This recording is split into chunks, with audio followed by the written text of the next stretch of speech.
আজকের আলোচনাটা কিন্তু বেশ অন্যরকম একটা বিষয় নিয়ে, তাই না? পবিত্র কোরআনের কিছু নির্দিষ্ট আয়াত আর সেগুলোর আলোকে ভিন গ্রহের প্রাণের ধারণা। হ্যাঁ, মানে বিষয়টা আসলে কৌতূহলোদ্দীপক। আমরা একটা নির্দিষ্ট উৎসের উপর ভিত্তি করে কথা বলবো। উৎসটার শিরোনাম ছিল পবিত্র কোরআনে ভিনগ্রহের প্রাণ। আর তাদের মূল দাবিটাও বেশ চমকে দেবার মতো, যে পৃথিবী ছাড়াও অন্য গ্রহে প্রাণের অস্তিত্ব আছে। ঠিক। আর তারা এর সমর্থনে কোরআনের মূলত 3টি নির্দিষ্ট আয়াতকে সামনে এনেছে। হ্যাঁ, তো আমাদের আজকের উদ্দেশ্যটা হলো ওই উৎসের যুক্তিগুলো খতিয়ে দেখা, মানে তারা ঠিক কিভাবে এই আয়াতগুলোকে ব্যাখ্যা করছে। আর কিভাবে সেগুলোকে ভিনগ্রহের প্রাণের ধারণার সাথে যুক্ত করছে সেটাই আমরা তুলে ধরব। ঠিক তাই। আমরা মূলত 3টি আয়াত দেখব, সূরা আশ-শুরার 29 নম্বর, সূরা আত-তালাকের 12 নম্বর আর সূরা আন-নাহালের 49 নম্বর আয়াত। আর দেখুন, আমাদের লক্ষ্য কিন্তু একদম পরিষ্কার। আমরা শুধু ওই উৎসটাতে যেভাবে ব্যাখ্যা করা হয়েছে সেটাই বোঝার চেষ্টা করব। একদম। কোনো ব্যক্তিগত বিশ্বাস বা মতামত চাপিয়ে দেওয়া সেটা আমাদের উদ্দেশ্য নয়। একেবারেই না। আমরা শুধু এই উৎসের বিশ্লেষণটা শ্রোতাদের কাছে তুলে ধরব, তারপর তারা নিজেরাই এর তাৎপর্য বিচার করবেন। তাহলে শুরু করা যাক। নিশ্চয়ই। প্রথম আয়াতটা তাহলে সূরা আশ-শুরা, আয়াত 29। উৎস বলছে এটা নাকি পৃথিবীর বাইরে প্রাণের ইঙ্গিত দেয়। চলুন বিষয়টা আরেকটু খুলে বলা যাক।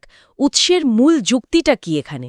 আচ্ছা, এই উৎসের ব্যাখ্যা অনুযায়ী আয়াতটা হল তার অন্যতম নিদর্শন নভমণ্ডল ও ভূমণ্ডলের সৃষ্টি, এবং এই দুয়ের মধ্যে তিনি যেসব জীবজন্তু বা দাব্বা ছড়িয়ে দিয়েছেন, তিনি যখন ইচ্ছা এদের একত্র করতে সক্ষম।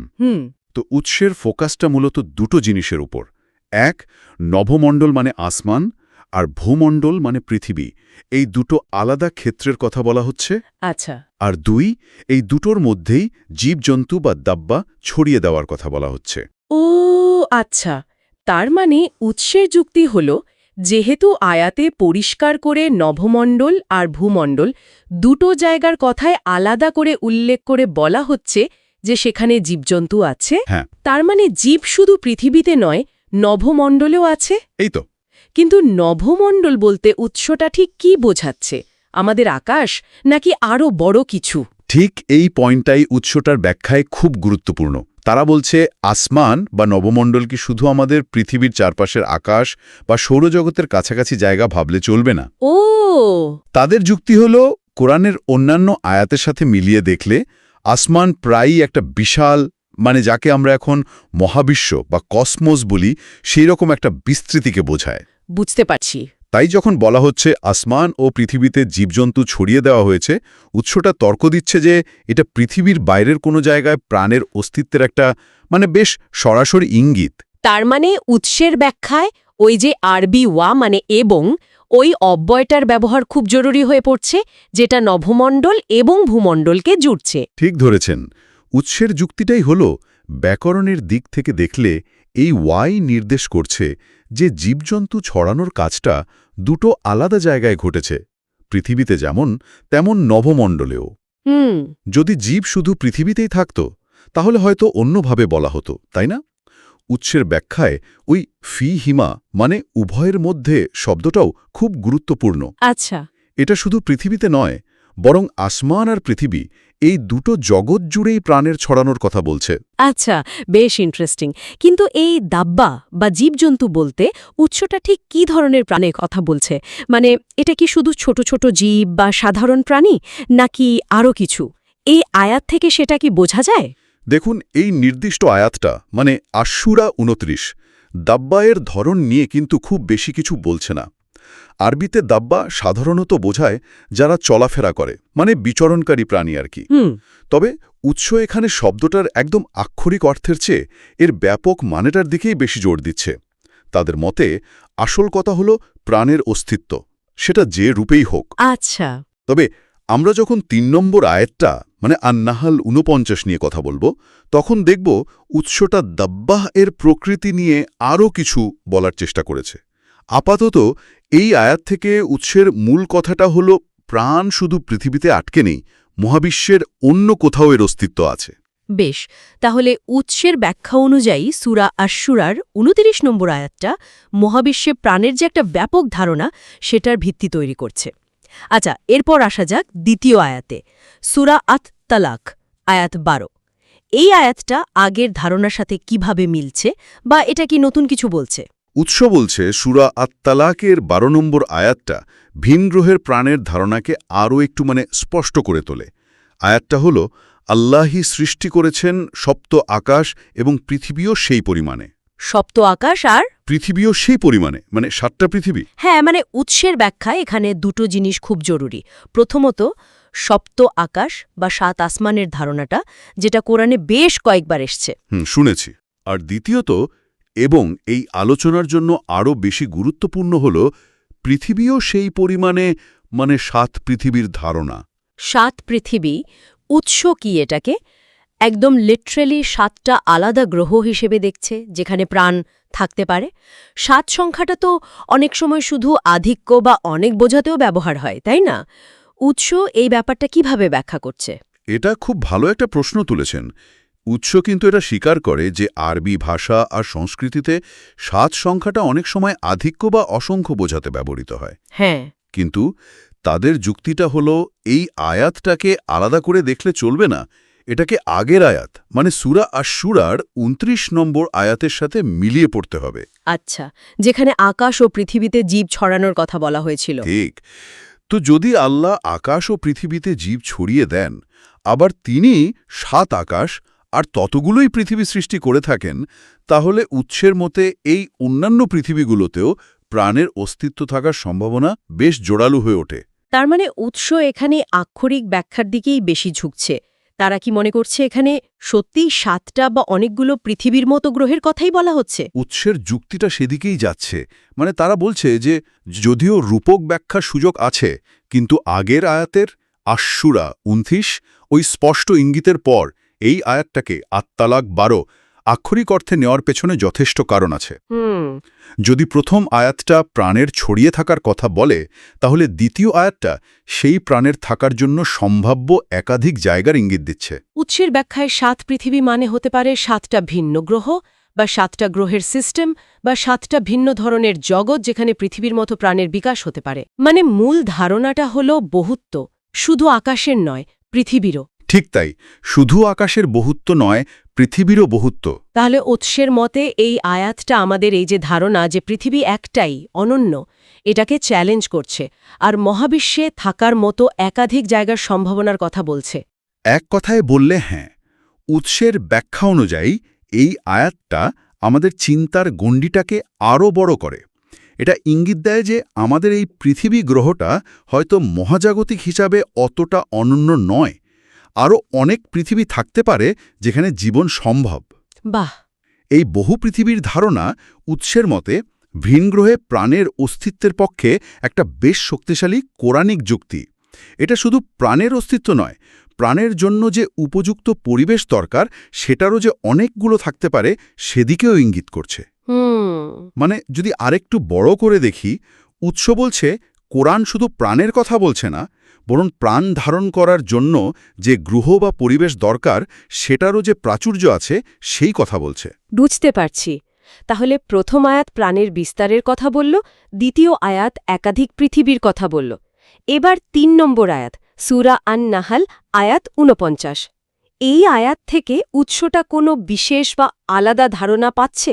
এটা আগের দুটো থেকে কিভাবে আলাদা? সূরা আন-নাহলের ৪৯ নম্বর আয়াতটা উৎসের ব্যাখ্যায় একটা নতুন আর খুব গুরুত্বপূর্ণ দিক যোগ করে। আয়াতটা বলছে, আল্লাহকে সিজদা করে যা কিছু নভমণ্ডলে ও পৃথিবীতে আছে, জীবজন্তু দব্বা রূপে এবং ফেরেশতারাও, আর তারা অহংকার করে না। আচ্ছা। উৎসের ব্যাখ্যা অনুযায়ী এখানে কয়েকটা জিনিস খেয়াল করার মতো। প্রথমত, আবারও নভমণ্ডল আর পৃথিবীতে দাব্বাহ বা জীবজন্তুর অস্তিত্বের কথা। দ্বিতীয়ত, এই জীবজন্তুরা আর ফেরেশতারা আল্লাহকে সিজদা করে। সিজদা করে। আর তৃতীয়ত, জীবজন্তু দাব্বা আর ফেরেশতাদের আলাদা করে উল্লেখ করা হয়েছে।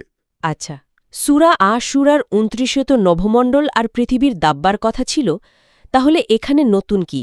ওই সিজদা করার ব্যাপারটা, আর জীবজন্তু ও ফেরেশতাদের আলাদা উল্লেখ করার মানেটা কি? ঠিক ধরেছেন। উৎসের ব্যাখ্যা অনুযায়ী নতুনত্ব বা বিশেষত্ব কয়েকটা জায়গায়। প্রথমত, ওই সিজদা করার বিষয়টা। সিজদা বা প্রণিপাত সাধারণত একটা সচেতন কাজ, তাই না?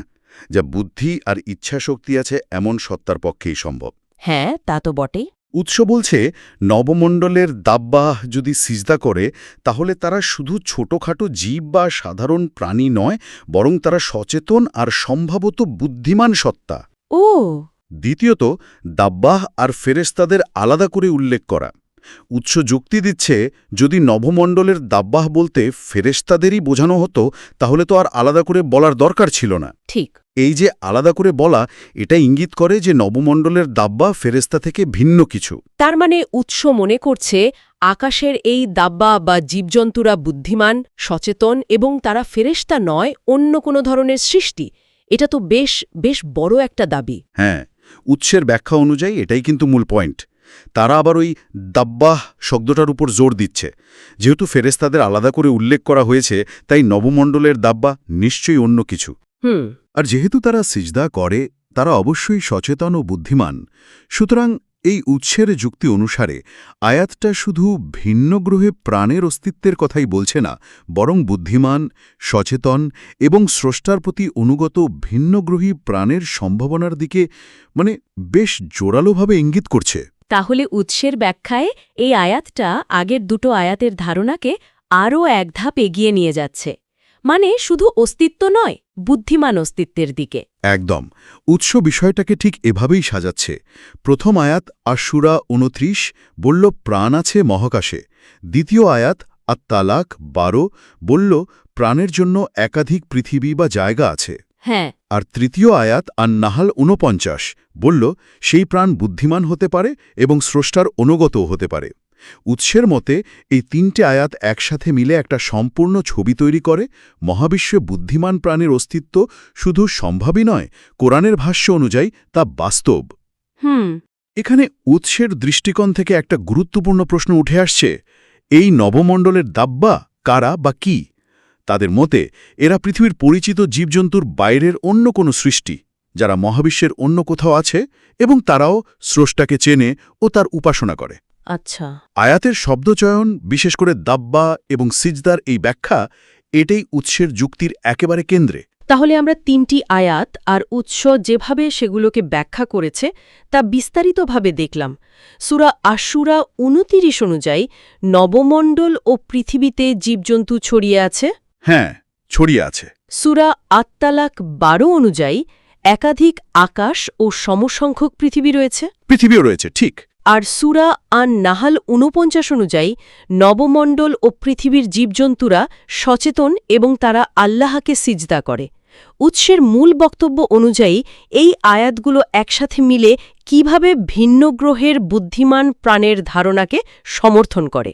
এর সার কথাটা কি দাঁড়ালো? উৎসের যুক্তির সারসংক্ষেপ করলে দাঁড়ায়, কোরআনের এই তিনটি আয়াত যখন একসাথে দেখা হয় তখন সেগুলো একটা বেশ গোছানো বার্তা দেয়।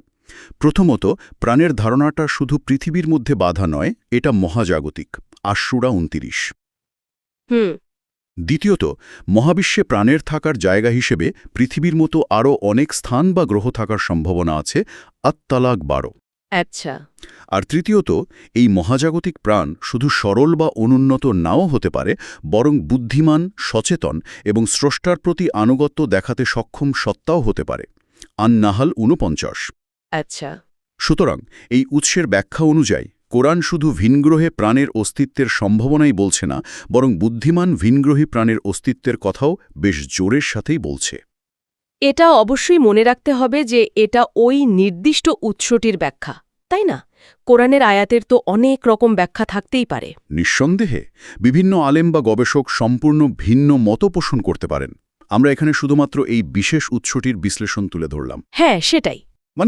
কিভাবে তারা নির্দিষ্ট আয়াত বেছে নিয়েছে, শব্দগুলোর কি অর্থ করেছে এবং সেগুলোকে কিভাবে ভিন গ্রহের প্রাণের ধারণার সাথে জুড়েছে, সেটাই ছিল আমাদের আলোচনার মূল বিষয়। এই ব্যাখ্যাটা গ্রহণ করা বা না করা, কিংবা এর ধর্মতাত্ত্বিক বা বৈজ্ঞানিক তাৎপর্য কি, সেটা তো সম্পূর্ণ অন্য আলোচনা। অবশ্যই সেটা আমাদের আজকের আলোচনার বাইরের বিষয়। আমরা কেবল উৎসের দৃষ্টিভঙ্গিটা নিরপেক্ষভাবে তুলে ধরার চেষ্টা করেছি। ঠিক তাই। তাহলে আজকের আলোচনা এখানেই শেষ করা যাক।